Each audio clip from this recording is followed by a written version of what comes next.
যে চায়ের কাপ আছে, এই চায়ের কাপে পানি ঢালা হয়েছে, এখন যদি তরিটা এটা যদি আমি কেটে ফেলি বা ভেঙে ফেলি, চা থাকবে না পড়ে যাবে? বলেন তো। পড়ে যাবে কেন? চায়ের তলা মানে এই যে কোটার কি খালি তলা খালি, কাপের কি খালি তলা খালি।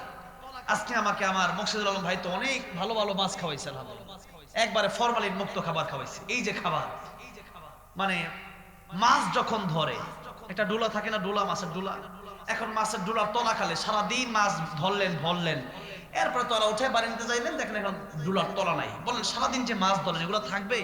থাকবে না, মাছ কিন্তু থাকবে না। তবে সারাদিনের কষ্ট কি? ফাও, কোনো লাভ নাই। দুনিয়াও ধ্বংস, আখিরাতও ধ্বংস।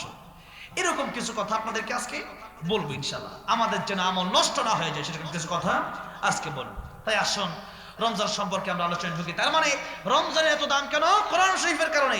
আর আমাদের যদি মূল্য বৃদ্ধি করতে হয়, দুনিয়াতে এবং পরকালে যদি আমরা সফলতার দ্বার প্রান্তে পৌঁছতে চাই, আল্লাহর কাছাকাছি যেতে চাই, তাহলে কোরআন শিক্ষার কোনো বিকল্প রাস্তা নাই।